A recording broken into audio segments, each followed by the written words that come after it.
Right, Telangana భవన్లో BRS working president KTR మాట్లాడుతున్నారు. Live చూద్దాం.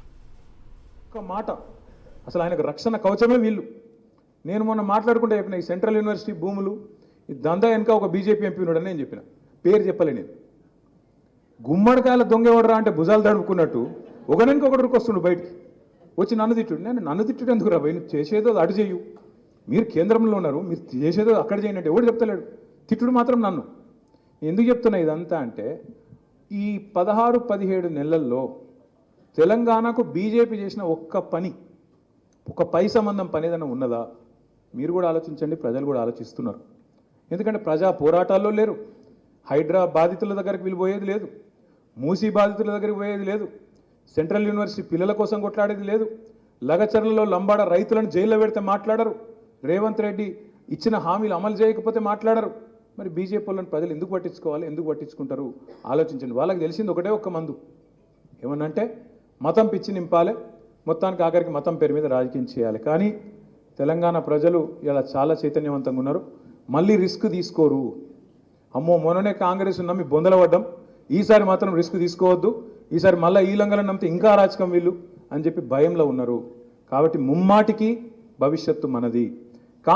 మీరు కాంగ్రెస్ వ్యవహారం కూడా ఒకసారి చూడండి, రేవంత్ రెడ్డి గారి వ్యవహారం కూడా చూడండి. నిన్నగాక మొన్న సోనియా గాంధీ గారి మీద, రాహుల్ గాంధీ గారి మీద ఈడీ వాళ్ళు ఛార్జ్ షీట్ వేసిండ్రు.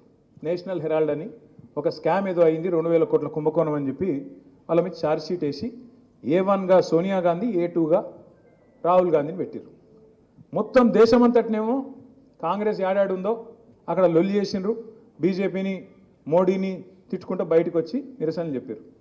ఇక్కడ కూడా ఏదో చేసినట్టు మహేష్ కుమార్ గౌడ్ పాపం ఇంకా కొంతమంది పోయి లొల్లి పెట్టినట్టు చేసిర్రు. కానీ రేవంత్ రెడ్డి మాత్రం ఒక్క మాట మాట్లాడలే ఈరోజు వరకు.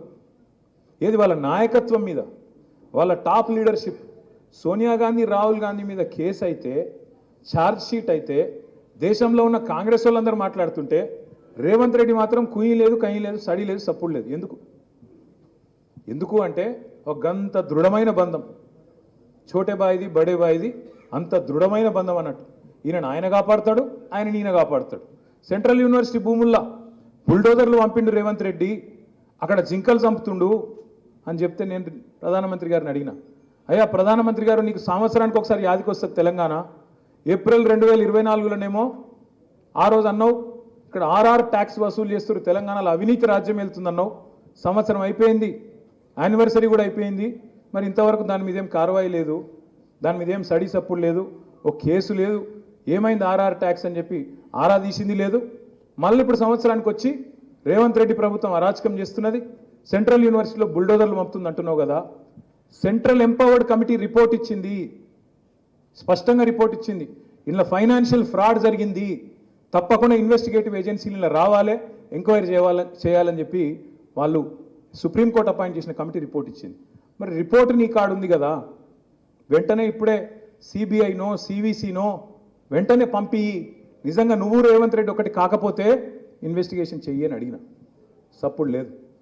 అమృత్ స్కామ్ జరిగింది, రేవంత్ రెడ్డి బామ్మర్దికి 1137 కోట్ల కాంట్రాక్ట్ ఇచ్చిండు, ఆయన కంపెనీకి అర్హతనే లేదు అని చెప్పి ఢిల్లీ దాకా పోయి షికాయత్ చేసిన, సప్పుడు లేదు. పొంగులేటి శ్రీనివాసరెడ్డి ఇంటి మీద, తెలంగాణ రెవెన్యూ మినిస్టర్ ఇంటి మీద ఈడీ రైడ్ అవుతుంది.